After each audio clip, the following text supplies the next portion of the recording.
I'll do the intros. Okay. Hello, everybody. Welcome, everyone. It's good to see a good number of people not skiving off the in-between day. So, yes, anyway, attention, everyone. Thank you. It is my great pleasure to introduce Jack Rojahn, who is going to give his pre-submission seminar. Jack's been around for a little while, but started with us in our team as an honours student. He turned up at my office uncertain of what he was wanting to do, had a bit of a, one of those slightly circuitous pathways of trying to make a decision about what he was actually wanting to do moving forward in the world of whether it was science or not. And so we gave him a chance through an honours project, and that was primarily through Elise Furlan. And it was a wonderful project on corroboree frogs and the application of eDNA to be able to see the applicability of eDNA for looking at monitoring success of translocations and reintroductions of a threatened species into the wild. So he got the taste of eDNA, has been with us since then, working with us, and then a PhD opportunity came up through what had evolved from the CRC for Invasive Species Solutions to the Centre for Invasive Species Solutions. And so he's actually the final student, one of the final students. I think there might be another couple that had just finished in that balanced researcher program, which was quite a unique program through the CRC and through the Centre for Invasive Species Solutions that gave students that extra time to also develop more industry-related skills as well. So yeah, so I'm super excited that Jack's got to this point of the pre-submission seminar. There's been a lot going on in the pathway of this, and I'm sure you'll be really going to enjoy his quite diverse bits of research that he has done. And the title of it is Optimising eDNA Surveys for Effective Urban Biomonitoring. So take it away, Jack.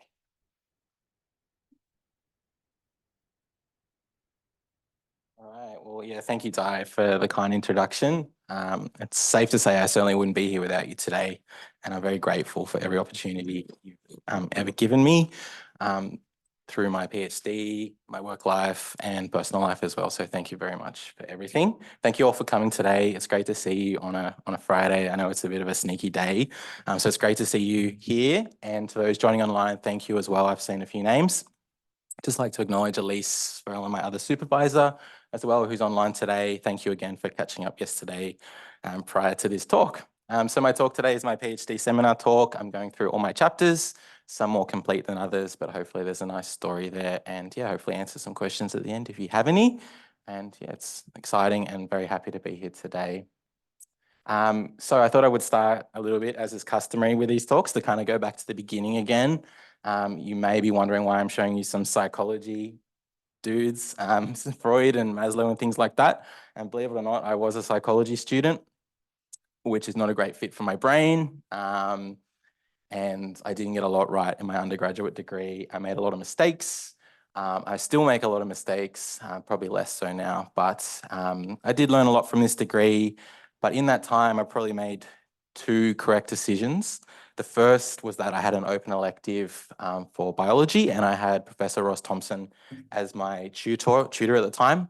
And we went down to Lake Ginninderra and ran around in some waders and caught some bugs. And I thought, how good's this? Like, there was just so much fun. And Ross has always been very open and encouraging. And at the end of his tutorial, he said, would anyone like to get in touch if they would want to work with a postgrad? And I was like, actually, you know what? I'm going to do something. And so I did. And the second time I took my opportunity was when I had Dianne, who was going through a very challenging time in her life as well. And she was lecturing and giving a workshop, and she was up there doing an amazing job, as she does. But I sort of realized that if she's doing that, then I could probably do something as well. And she said the same thing. If you're interested in talking to me about honours, then come see me. And so I did. And on that first opportunity, I got in touch with Barbara Harris, who was our beloved admin person at the time. And through Barbara, I got in touch with a fantastic PhD student called Dr. Jonas Beilmans, who was a gun of a student, fantastic guy, fantastic researcher. And this is where I first got acquainted with eDNA. which is simply just the DNA that's shed by organisms into the environment, such as water, soil, or air. And at the time, Jonas was doing some really fantastic fish research. And what was interesting at the time here was that this little workflow kind of articulates the eDNA workflow. So we take an environmental sample, we extract it, and then we look for single species detection using just qPCR, or we can take it a bit broader and use sequencing and metabarcoding as well. And Jonas was really great. He did some really cool things. And what I got instilled in me from that time was probably back in the day then, we sort of did things very rigorously and very conscious of how contamination arose and workflows and certain things to watch out for. And that kind of followed me through to my PhD now when I'm doing my fieldwork and my studies as well, just that kind of mentality that you need to have as an eDNA researcher, and particularly integrating with ecologists and things like that too, which Jonas was fantastic with. And the second time I was lucky to work with Dianne and doing honours, and that was really successful, a really great project. And interestingly, what was cool about those projects was they had some really fantastic outcomes. A lot of the outcomes that we know and love from eDNA, very sensitive, unseen detection, very resource effective, and collection by non-specialized persons or citizen scientists. And that was really interesting. So really great to see some outcomes from those projects. And then it sort of translated into a PhD, and a lot of the projects and things I was thinking about at that time had this interesting theme where it was very urban focused. We had invasive species turning up in urban ecosystems. I had some chats with Elise about architecture and the way we could monitor biodiversity from green roofs. And I sort of thought, well, that's kind of interesting. And at the time, eDNA was really pitching itself as being quite useful in urban spaces because it could use you could use eDNA to monitor biodiversity through things like citizen science. And it also turns out that urban ecosystems research, super interesting in itself. We know that there's some fantastic and diverse interests here biodiversity-wise. So endangered species, invasive species. We really need to understand how our cities are how we're planning our cities. So how we need to understand how we use our space, whether it's for biodiversity interests or human interests or both, if we're trying to build sustainably. And it was also quite interesting that when I was reading into it, it seemed that urban research was a lot less plentiful than probably what it deserved, considering that the challenges we face today are all really focused on building sustainably. And I also saw this as an interesting way to tackle some of the challenges that eDNA has, and that could be easily translated out to other research areas. So again, communication, multiple interests and stuff like that. So we have obviously urban ecosystems are interesting because we're working in spaces which are business, residential, government, very diverse mix of interests. And so we do need to have clear communication on how we can use eDNA, but that did seem somewhat lacking for eDNA research at the time, and still is, I would argue. And finally, that fight for resources in urban ecosystems is more poignant because we have a finite use of resources, and we should be able to say when eDNA or other surveys aren't or are as useful in this case. So talking about the challenges and the prospects of eDNA. So on the one hand, eDNA offers fantastic potential to monitor urban biodiversity, for example, with citizen science. But there's a big unknown, particularly around things like communication for different aims, how we might sample for different species, how we might interpret and communicate that data. And as has been mentioned in some talks too, eDNA is not always the golden child, and that was sort of thought about that quite a lot during my PhD as well. But it also seemed to me that I was addressing a very specific aspect of the workflow as well. Here we have our eDNA workflow again, and I was very concerned with this environmental sample collection stage. So how are species depositing eDNA in the environment? And then how do we go about capturing that eDNA in the environment with what we've learned about the species and how the eDNA sort of operates in those systems? Everything else from there is super important too, but it did seem to me the most important and where I was most comfortable in dealing with was this first stage here, thinking about the environment and how we would go about capturing eDNA at all. And so this came into 3 chapters or 3 distinct areas, trying to figure out how to capture and detect eDNA from this really interesting invasive turtle, trying to figure out how to capture and aggregate DNA from a rooftop structure, green roofs in this case, and then finally taking it a bit more local here to figure out how we could implement a monitoring strategy and capture eDNA for a wide variety of species, resource efficiently as well with what they have at their disposal. So my PhD research ended up into 4 chapters, 2 parts being single species detection, which were looking into detection of this turtle species, So do environmental DNA methods translate into actual monitoring outcomes for the red-eared slider turtle? And sort of getting very poor outcomes, and then trying to figure out how we could improve detection probabilities for this taxa. And then moving on to the metabarcoding components. So talking about how we could capture eDNA from a green roof, some of the things we should be considering when we're conducting those surveys in urban environments, and then finally trying to establish a workflow again for eDNA metabarcoding in our local urban conservation corridor. Right. So my first chapter, way back at the start, was is titled, Does Mesocosm Validation of eDNA Methods Translate to Environmental Monitoring for the Red-eared Slider Turtle? This all began when Di sort of pitched out this idea for the red-eared slider turtle and needing to detect it. There was a lot of hype at the time, very high profile invasive. And this turtle obviously has quite an eradication focus. So we need to detect them early before they get too involved in the urban climates. And eDNA at the time was really posited as being very useful for this, but there was very little research that actually demonstrated its capacity to detect reptiles at the time. So on the one hand, we had very enthusiastic end users and saying, yep, let's just use eDNA.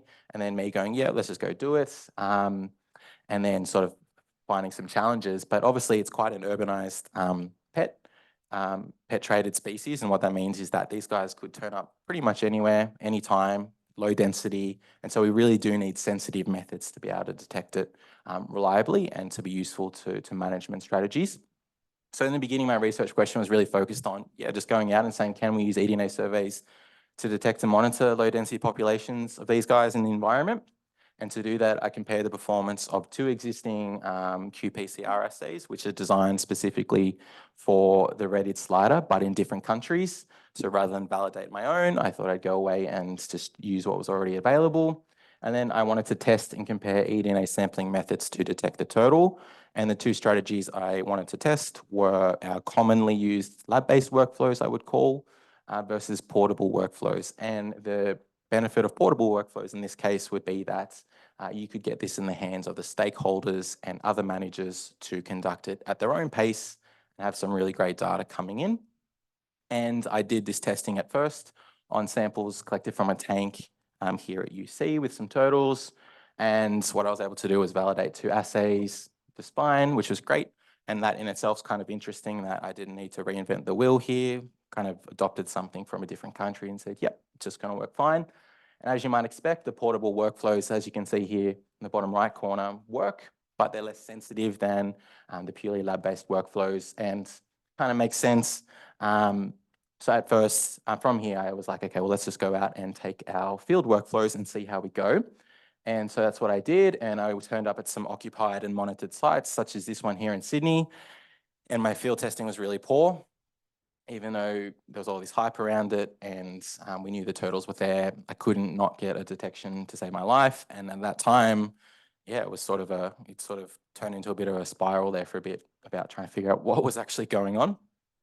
But it sort of morphed into a second research question from there, which was, well, maybe water-based approaches, even in their most optimal forms, aren't actually feasible for REST monitoring.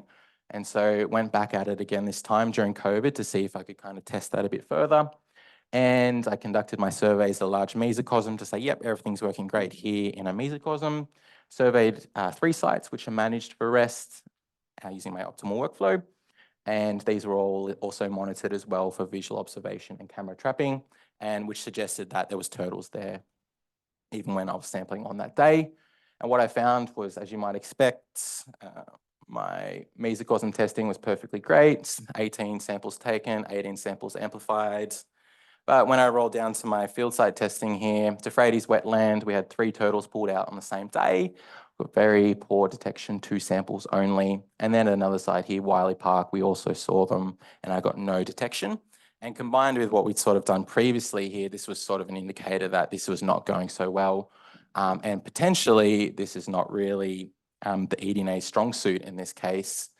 So the overall discussion to kind of conclude this chapter at the moment was, at least I was able to validate an assay for Australian eDNA applications.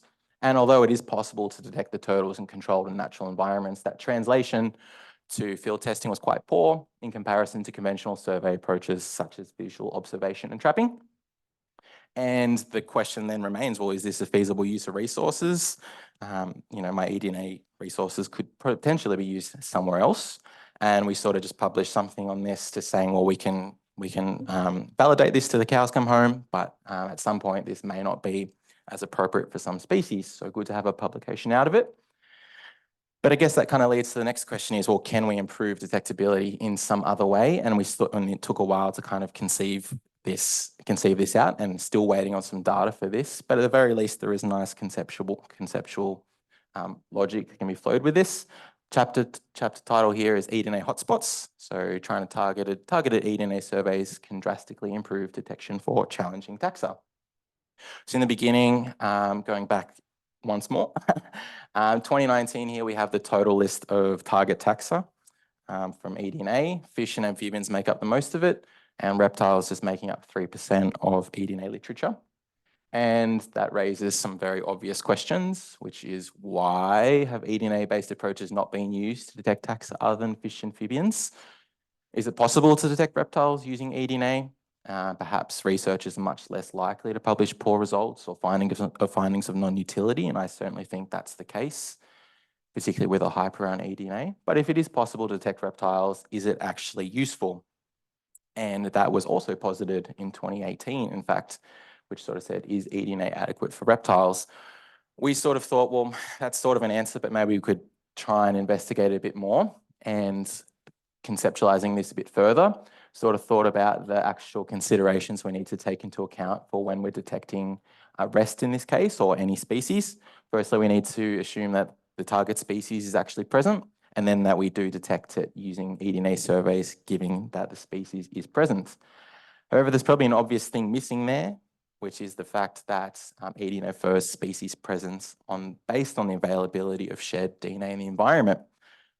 So there potentially should be a second component slotted in here, which is that the species is present, and then that the species is actively shedding eDNA for detection as well, and then that we detect it from those surveys.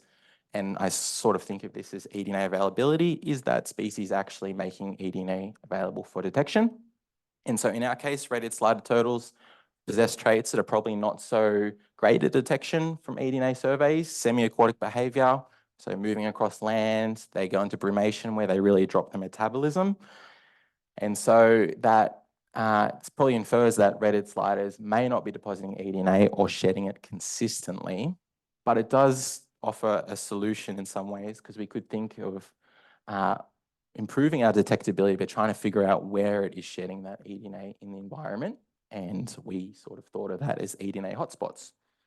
And so we set this out as a pilot study with Queensland DAF, and we have Stacey Harris here swabbing a basking pontoon. And we posited this as a place where you might be improving your detection probabilities because you are improving your encounter rate with species, but you're also swabbing areas where the turtles are likely to leave something behind for detection. And again, coming to that term, eDNA hotspots. So a neat little concept. And so to pilot this out, we asked DAF to collect some samples, and they selected 2 sites where they actively manage. One site here has a containment fence around it, and the other one doesn't. And what was interesting at the time was that it was known that the turtles there was a low density population, and one turtle may or may not be moving in between these 2 sites. So when I reported my detection as positive for this containment site here, that was contrary to what they thought beforehand. So they thought the turtle was knocking about here, and then he'd actually got himself inside the containment fence, and then through camera trapping, they found that turtle, and my swab data corroborated that. So very interesting.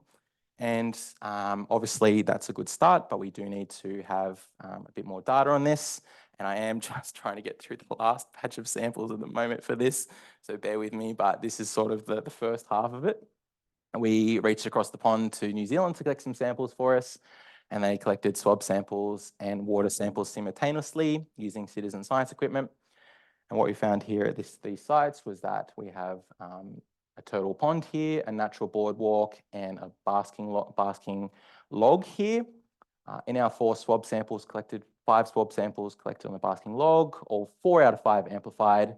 In our 4 water samples surrounding the basking log, none of them amplified, which was interesting. Repeated at a second site too here, where we have two rocks in the middle of this, water samples on the outside, And again, looking at this a bit further detail, our rocks here amplified for swab detection, and we failed mostly on the whole to get detection from the perimeter of the pond using eDNA water sampling, although there was some minor detection at the outlet here. So it's interesting, obviously not the whole story. I would like a lot more data here, but at the very least, it does allow us to say, well, yeah, resource-wise, this is kind of interesting. And it's starting to get a little bit closer to how this could be integrated into management. But it's interesting because, in fact, we could actually get some further insights from swab collected data than we could from just typical water sampling. A common criticism of eDNA-based approaches is that usually detection cannot infer between alive or dead organisms or legacy, life stage, or gender. But in our case, swab testing could actually give us a bit more data because we're presuming that if we're getting red-headed slider turtle on a log, then the turtle's come out and it's alive. In our case of red-headed sliders as well, they're usually adults or sub-adults that do that. And so, in fact, we could actually get a little bit more insights from our data than just water sampling alone, which I think is very interesting. Furthermore, it also bypasses that sampling contamination issues that we have with water sampling. Taking a simple swab sample, very easy to do and very resource effective as well. And yeah, so that kind of concludes those first two chapters. Just to summarize, early detection of invasive species is paramount for effective management of these species. And as I mentioned, eDNA is adept for detection of many taxa, but some taxa species pose challenges to common approaches.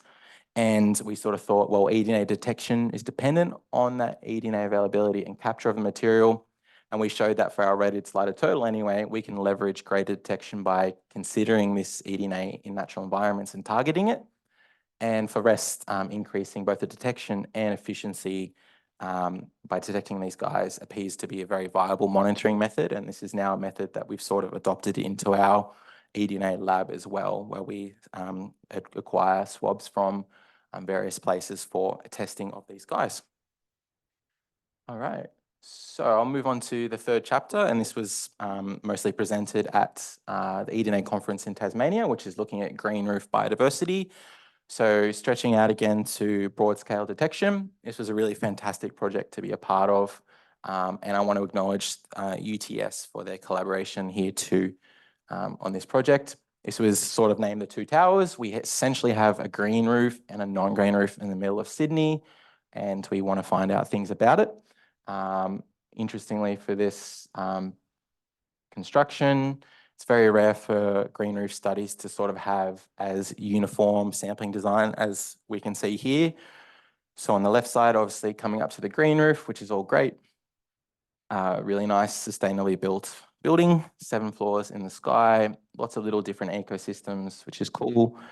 And then immediately on the other side of this building, a short gap away, we have a non-green roof, basically the same construction, just without a non-green roof. So this really throws up some interesting ideas. It's a very novel project because it's very hard to get comparative research for green roof infrastructure in this way. Obviously, there's significant policy interests around this study as well because they want to know, do green roofs improve stormwater retention, thermal performance, air quality? Obviously, I slotted in a lot more into this question that they posed for the project, which is what are the improvements in biodiversity on the green roof? And that sort of obviously opens up a lot more questions in itself. What kind of biodiversity would you like to see on a green roof? But in general, my research question was more focused on at least articulating how we might capture eDNA on a green roof using citizen science equipment in this case. And if I could pull out anything about the biodiversity between the green roofs, then that would be a bit of a bonus as well. So that's what I did. The challenge with these terrestrial environments is trying to figure out how you're actually going to capture eDNA at all, and then really thinking about potentially the species of interest. My bet here was that I was trying to filter irrigation water using the citizen science equipment. And I did this by processing all my samples into a collection container and then processing on site. I collected field controls at the same time, and I had some very interesting challenges here too. It was during COVID, but at the same time, working in a very high traffic area with things like security, tradies, all sorts of things happening all over the roof. And from an eDNA perspective, that also opens up some pretty interesting dialogue. So I continued on, sampled on the roof, and at the same time, there was some conventional monitoring surveys happening at the same time. So in the end, I ended up with about 72 samples, 41 on the green roof and 31 on the conventional roof. And after processing, this ended up being 29 eukaryotic species using a certain insect primer set and 21 vertebrate species using a broad vertebrate primer set. And importantly for this study, all my controls were negative, which was a really great outcome considering some of the things which will be presented soon. So just to begin with, a quick figures just showing the overall biodiversity using a single primer set here. Obviously, you can see straight away a whole lot more biodiversity on this green roof here. Most of this is going to be algal or bacterial biodiversity, as you might expect from a green roof. But some other interesting things here which pop up are the insects as well, which are not apparent over here on my conventional roof. So things like slaters and nematodes and some moths as well. However, my eDNA surveys only went so far in this case. I did fail to detect a lot of conventional surveyed species here, insects in particular, which is fine and a good start for optimization, I guess, but it does show you that potentially my sampling workflow could have been improved. Yeah. However, for bird biodiversity, it was slightly different this time. My non-green roof in this case over here on this side detected more bird species. Both roofs shared 2 bird species in this case, which were a pigeon and a common myna. However, my non-green roof also detected some more characteristic bird species, being a rainbow lorikeet and cockatoo as well, and some interesting discussions about why that might be, obviously. And overall, my eDNA sampling detected more bird species than conventional monitoring as well, so detecting a few more genera of birds. And finally, these also, but however, the birds I did detect also were validated with camera trapping, so quite a good outcome in this environment where there is a lot of risk for contamination and eDNA transfer.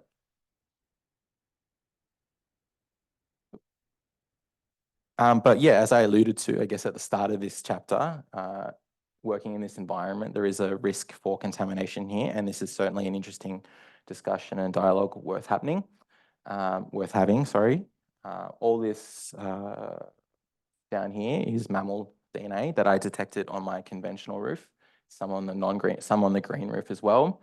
So things like dogs and food, kangaroos and sheep all turned up on the roof, which is interesting.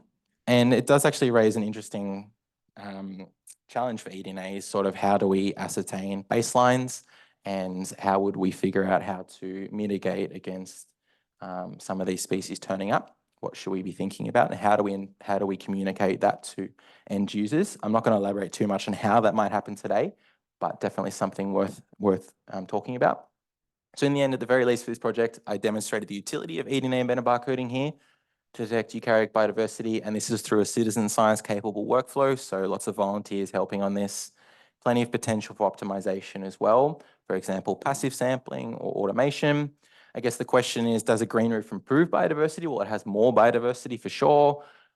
Green roof eukaryotic biodiversity that I found was greater on the green roof. However, I found that more avian species were detected on the conventional roof, and this was actually contrary to camera trapping data as well. And finally, my eDNA detection did validate camera trapping surveys and suggested additional avian species not detected from these cameras. However, there are some substantial challenges involved in this project, some of which are coming up now in our manuscript, which is in prep for submission. Obviously, I failed to detect many insect taxa, which were detected in conventional surveys. Things like one way to improve this would probably be to explore many of the different ecosystems on the roof, thinking about the bee hotels or the different vegetation. Certainly could have been some bias sampling here too on my non-green roof. When I sampled my non-green roof, I tried to simulate my green roof sampling, and inadvertently I could have captured a whole lot more eDNA, and hence why I detected more bird DNA, for instance.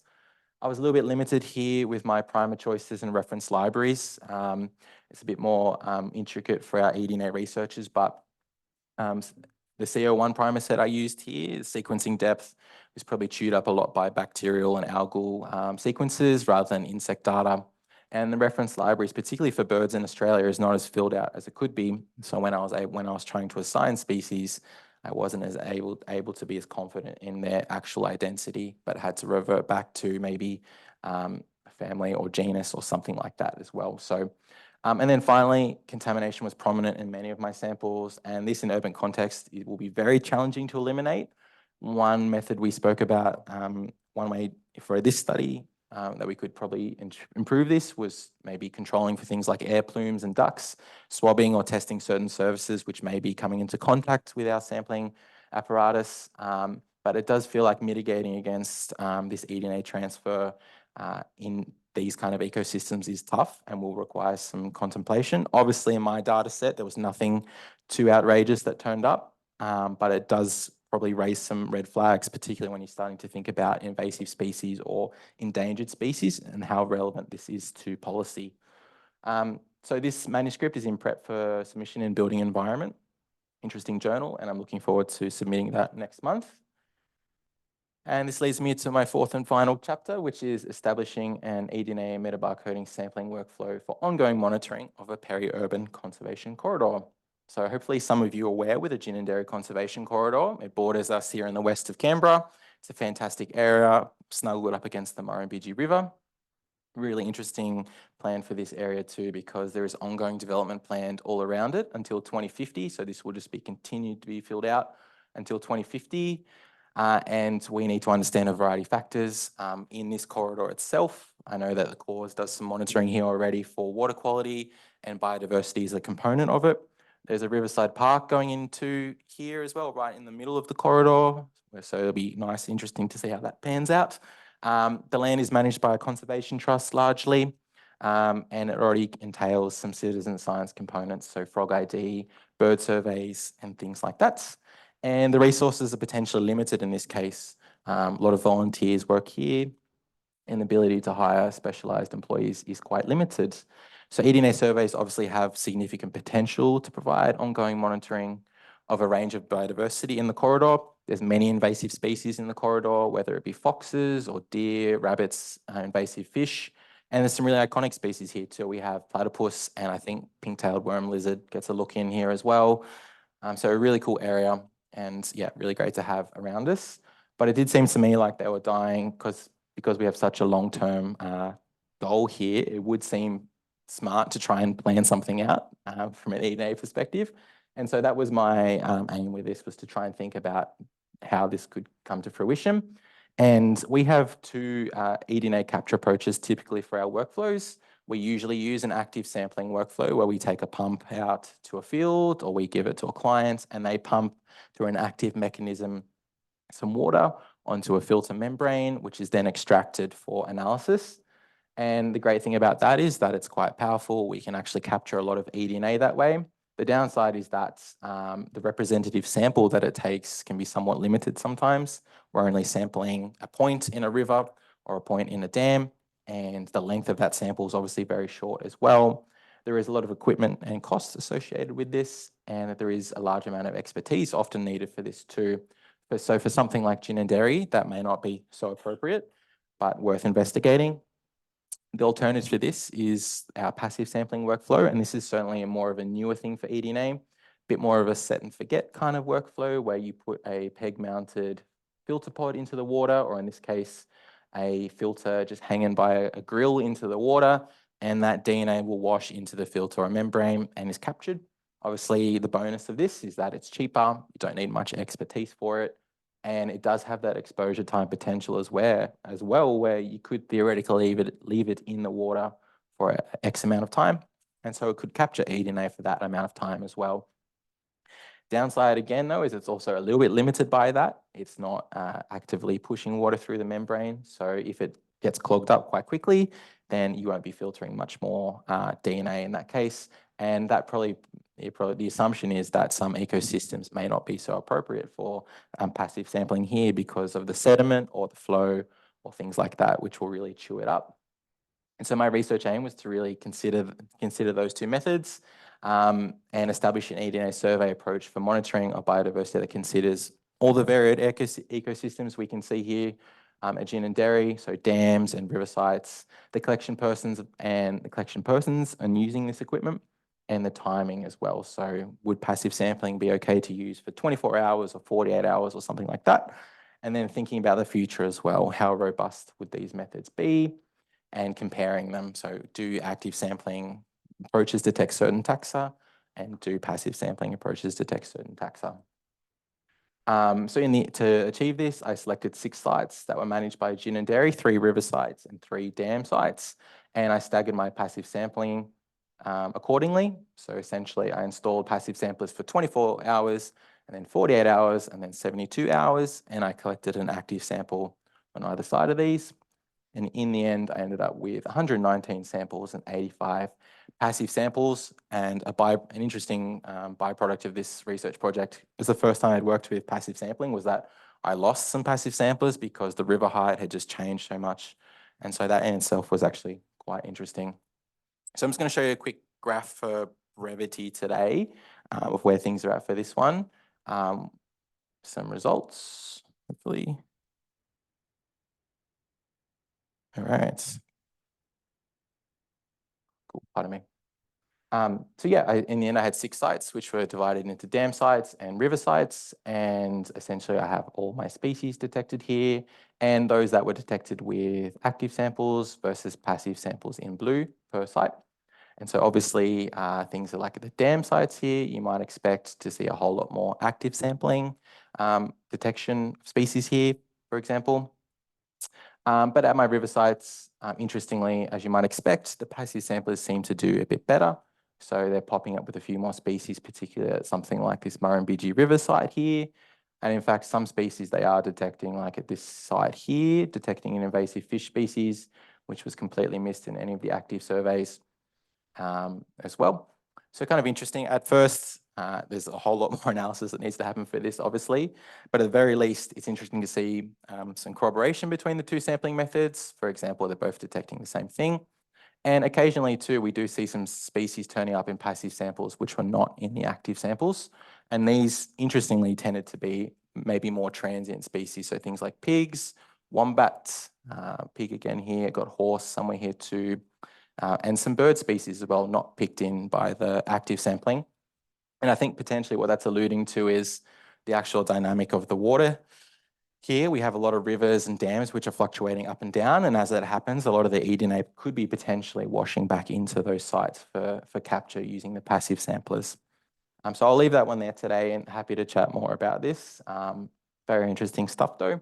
And I think at the end, at least demonstrates that these eDNA capture methods obviously influence detectability of species as this material is captured differently using active or passive sampling approaches.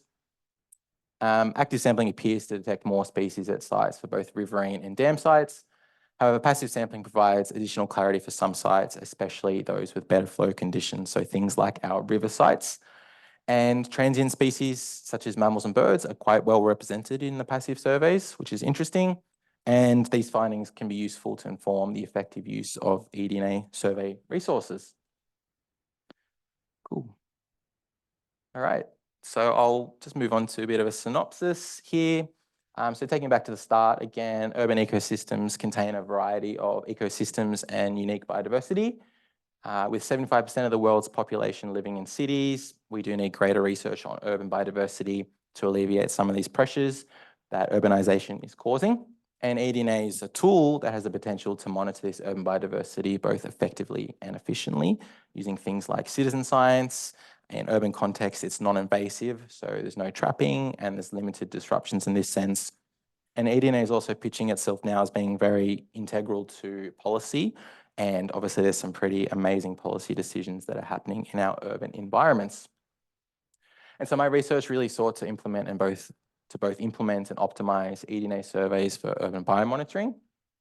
And it did this by considering the availability of eDNA in the environment for detection of a highly invasive turtle species, trying to figure out how to capture and aggregate eDNA from terrestrial structures from my green roofs, and then demonstrating the capacity for eDNA sampling approaches to capture eDNA of different species across those different ecosystems, and then touching on the effectiveness and efficiency of these approaches as well. Overall, I think there's two key themes that come out of my research, which are the importance of species traits on eDNA detection and how critical that is to surveys. And then once we think about how that eDNA got in the environment at all, how do we effectively go and capture that eDNA in the environment? So just going back to our first little pie chart here of 2019 studies, until this time, fish and amphibians soaked up a lot of eDNA detection studies. And I think largely that's due to the fact that these species are much more amenable to detect because their DNA is quite often always in the environment. There's a whole lot more fish, for example, that are shedding. And this seems to be probably on the easier end in some ways of detection. Whereas many of these species up here or taxa up here are a lot less represented because their eDNA is not so readily available for detection, or it's not as consistent in the environment and therefore much harder to get some studies going. And so I thought that was really interesting because my interpretation of a lot of this research is how crucial it is to know what it is you're trying to detect and how little time we often put into that as eDNA researchers. And so interestingly enough, a publication just came out last week just talking about where eDNA research is at now and what we're sort of focused on. 2024, just here, looking at reference libraries, sample collection, very small amounts, primer development, a lot going into quantification and just general biomonitoring. And not much talk there of how species influence eDNA detection in this case. And eDNA behavior here is quite interesting because when the researchers of this study talked about eDNA behavior, they're talking about the behavior of the eDNA once it's already in the environment. So how that flow influences it, how the temperature influences it, rather than how that eDNA came to be in the environment at all. And this is a recent chart from the same paper, just showing how where eDNA researchers think proportion of progress is needed in eDNA research fields. Obviously, a lot of people considering translating eDNA research to practice. Reference databases obviously need a lot of work, and things like field sampling, which I find quite integral to eDNA surveys, is actually thought of as less progress here. And behavior understanding, although it does get, as I mentioned, quite a look in here in terms of progress, it doesn't really allude enough, in my opinion, to thinking about how that eDNA got there at all. And so I find that quite interesting. So for my interpretation of this, how do eDNA researchers improve their surveys and how do we import this knowledge? Well, first of all, I think we need to engage more with ecologists and biologists, and we can learn a lot more from conventional monitoring about our species that we're trying to detect. We can tap into local knowledge, whether that's Indigenous knowledge or local knowledge at the site level. For example, at Gin and Dairy, they have a very good understanding of what species should be there, and we can really use that to capitalize on our eDNA surveys. And then finally, developing and creating standards for labs and practitioners. Interestingly, at Gin and Dairy as well, I was not the only one sampling eDNA at this time. And when I saw the results from our 3 labs, I was shocked at how different they were. And I cannot imagine how confusing that would be for end users, particularly from Conservation Trust. And yeah, I think overall, the final comments I just have for my talk today are just really about balancing the hype. I understand how useful and amazing eDNA can be. I feel like I was very fortunate to work with REST as a case study because very poor detection at first, but it did allow for some improvements because we were really able to capitalize on its ecology and behavior. But I do think many species probably aren't actually detectable at all or really that well, even though there are projects and resources dedicated to doing so. And I think we need to do a much better job of communicating that. And trying to get those eDNA surveys up to an acceptable standard is quite a lot of work, and those resources could be used potentially elsewhere. So we can continue to propel what eDNA can do well, for example, detecting fish and things like that, or we can try and fill out some other things as well, which it's not doing so well. And for me, that's really thinking about the ecology of eDNA in the environment. And for urban ecosystems, this feels especially important where these resources could be used to better detect invasive species or endangered species or better integrate into policy. Okay, so yeah, I'm going to finish up there. I do just want to throw out some acknowledgements. Thank you again, Di, for everything. It's been so fortunate to have you as supervisor. Thank you, Elise, for tagging along and listening today as well, and to Alejandro, who's not here today. Thank you to my family, Kate and Cora, my wife and daughter. It's been a long journey, but it is nice to be here today. My dad, mum and sister, thank you to the EcoDNA team who've come along today, and also to all you KEG researchers as well. It's always good to chat to you all about everything. An acknowledgement to UTS as well and the Gin and Dairy Conservation Trust. Thank you.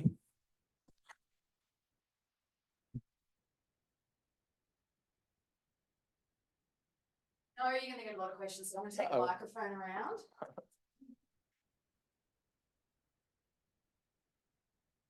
All right. Aha.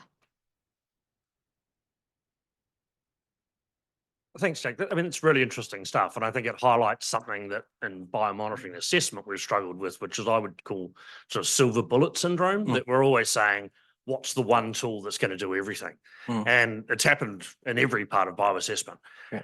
Do you think you're at a position where you could actually say, here's an integrated set of things that you could do? So rather than saying, eDNA works, doesn't work, you say, look, we're looking for communities. It's going to be horses for courses in terms of how we detect them. If you actually want to do this, what you want is a resting pad for turtles that's got a wildlife camera on the end of it, an AI pipeline that's identifying your photos coming out of wildlife, sort of get beyond that point of, is it this or is it that? And say, yeah, it's both.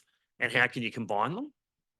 Yeah, it's really tough because I understand the question and the point. I think it's really tough because even amongst fish, for example, we have such a variation in what is appropriate.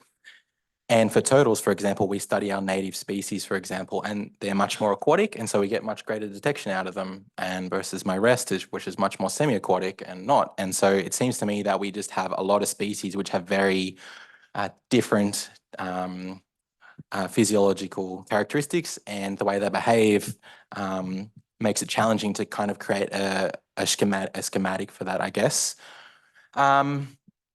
My thing about it though is just being very open about that up front and saying, look, it's been shown to detect Murray cod, but it's not been shown to detect this so well. And it's very important that we say that up front before we get too carried away. A lot of the research I showed here was on quantification, which is fantastic. If we can quantify how much eDNA, awesome. But we're yet to get off the ground with some species at all, even though many of those resources that we use for invasive species management are going there. And so yeah, I think to answer your question, I don't think there is something I could conceive of very quickly, but yeah, it is needed, and I do think the eDNA community probably needs to come up with some better ways of doing that. Setting some ground rules at the very least. But it's a good question, and I'll think more about that. Thanks, Ross.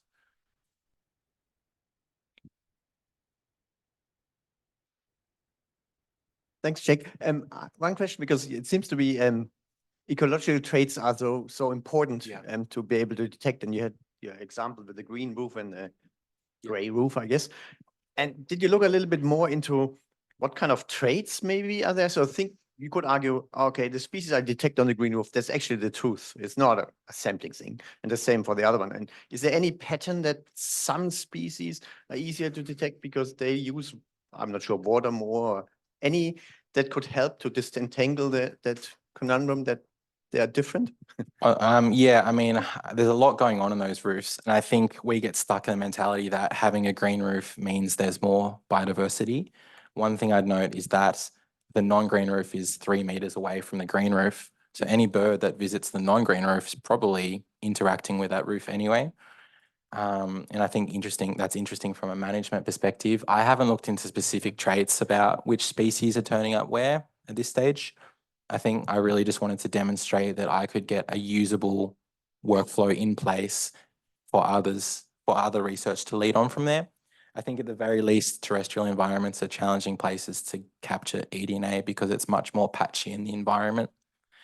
And so some species maybe just be fortunate that they are getting detected on one roof versus another, and it may mean nothing in terms of actual occupancy there. So a lot to work with there for sure. And that is a big area of eDNA research at the moment, is terrestrial research, because a lot of the taxa I pointed out, reptiles and birds and mammals, are more likely to be detected in terrestrial environments. So yeah, it's a really great project to be a part of from an eDNA perspective. And yeah, it would be nice to get some more insights. Yeah, thanks, Brand. Well, just one one suggestion, you may want to look also at kind of rarefaction curve. You know, you have your Yeah. sample size and you want to see, do they limit off, do you have all the species? There's nothing new is detected after 41 samples or so on. So you can then compare, and there are even some estimators like Chow et al. Provided some idea how you estimate species switches. And that could help you to determine a little bit, did I get everything that's there, or is there so many other things I haven't found? Yeah, thanks, Bern. I think the last sort of piece of this project is to get some of those stats going. And yeah, thank you. Thanks, Bern.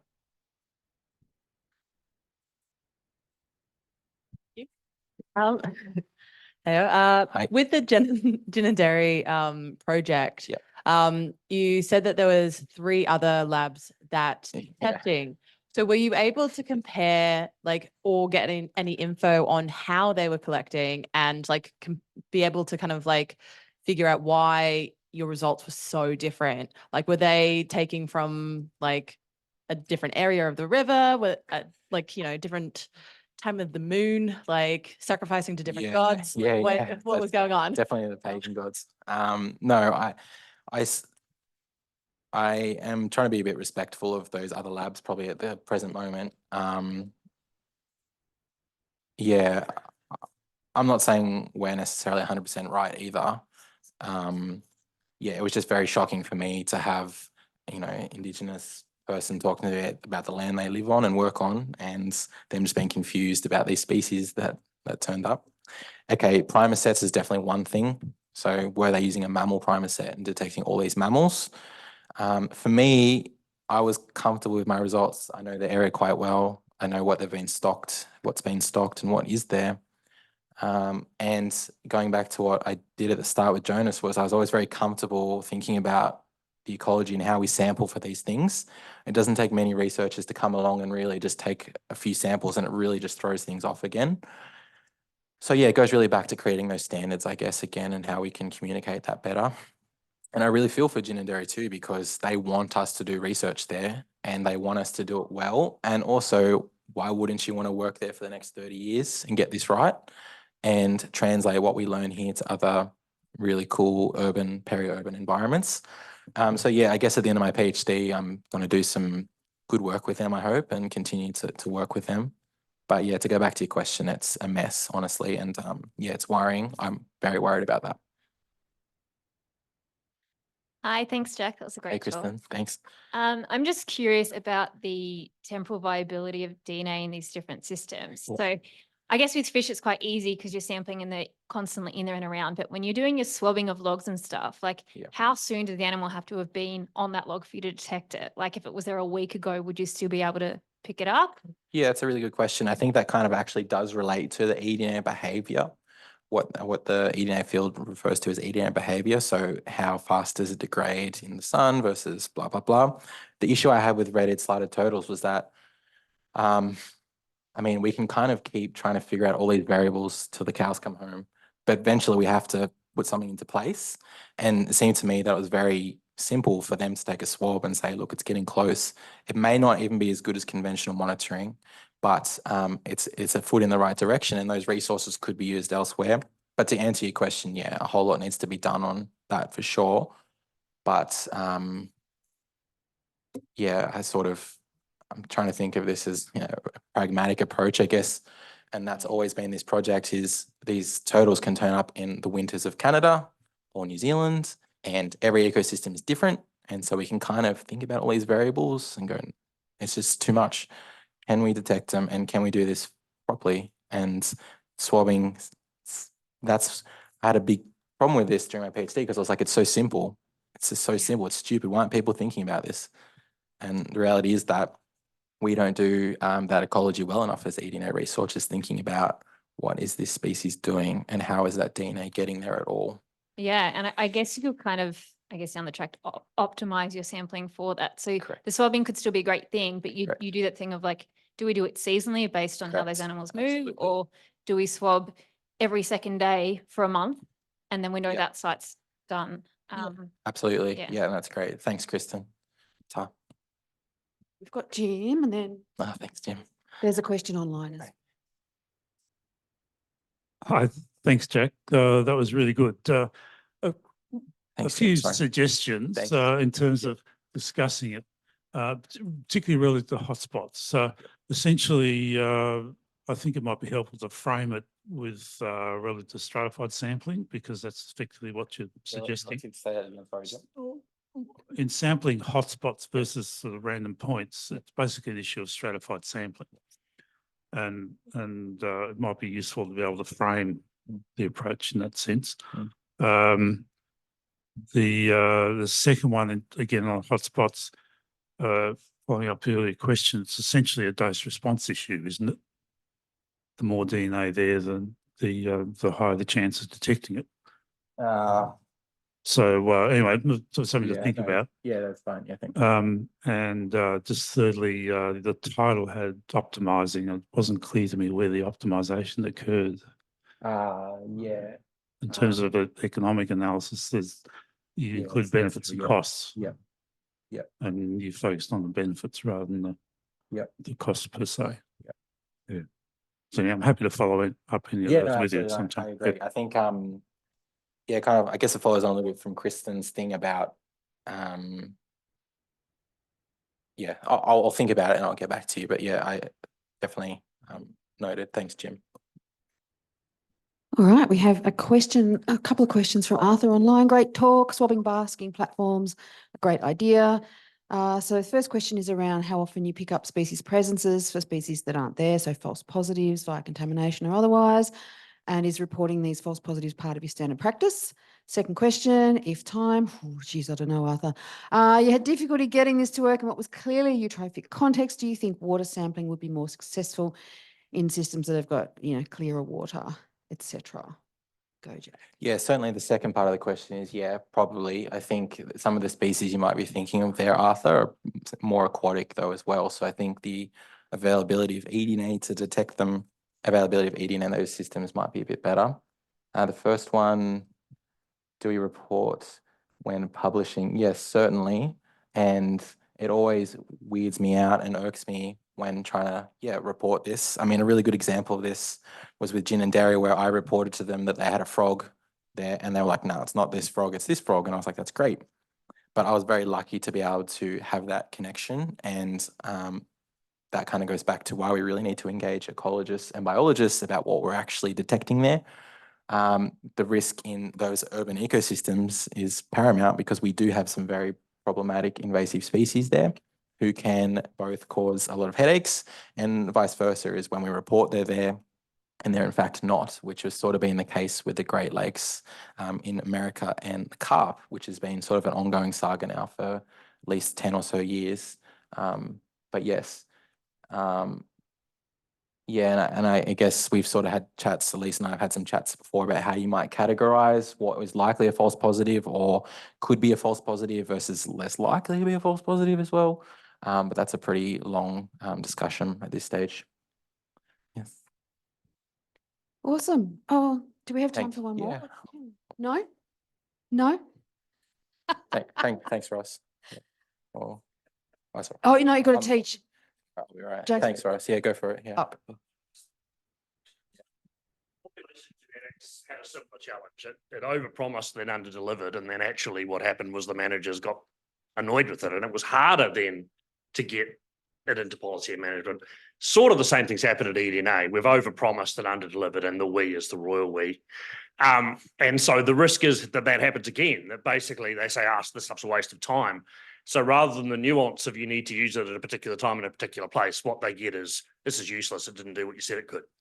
How do we avoid that? Because it's very tempting, right? Because we want the funding to try and progress these things, but it's really counterproductive because what a manager takes away from this is, you told us we could do all this stuff, now we can't.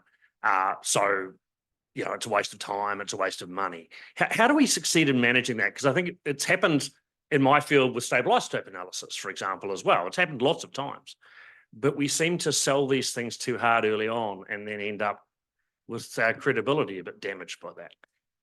Yeah, yeah. It's a tough one to answer, Ross, I think, but yeah, look, I guess I can only speak for me, and like Dianne knows this pretty well. Like I hate big noting myself, and I'm very, yeah, I'm always pessimistic and skeptical about things, and I think that is needed more for this. Yeah, go for it. I think what we're trying to do and how we're trying to overcome that, because I totally agree. And I think conservation genetics was a classic case in that as well. And I think the thing that we are trying to deliver is through this establishing now as this sort of national reference centre, having standards and guidelines, having then other collaborating centres and participating in proficiency testing schemes, having accreditation. That's the only way we're going to be able to deliver. And it again is going to be, very probably assay by assay to some extent. Biomonitoring surveys, they're still a mess. I think that, yes, actual individual targeted detection, I think we're getting there with that, because we can put all of these, guidelines in place for that. And biomonitoring is another one that we're trying to tackle. But that's the only way we can do this, is come down from a unified perspective. And I think internationally this is happening. So we've got now groups, like there's DNA EcoDNA in Europe, there's North America that have got their own sort of collaborating network. We're getting our network together. And I think that's the only way we're going to do that, is through that sort of standardization. You're going to have to adhere to a certain way of reporting and sampling. And, Jack's work's really helped in that. But hopefully we're trying to learn from the mistakes of the past and make this not one of those, over-promise, under-deliver. Because I think it does have a huge value and usage, but it's just right place, right time, right way. and admit when, you've got results that you can't explain. You've got to be really clear in your reporting. All right. Well, I think it's a wonderful testament to how popular Jack is and how exciting this topic is that everybody turned up today, both here and online. So, And some piano as well. and we got piano earlier on as well. So, yeah, let's thank Jack one more time for a wonderful presentation. Well done.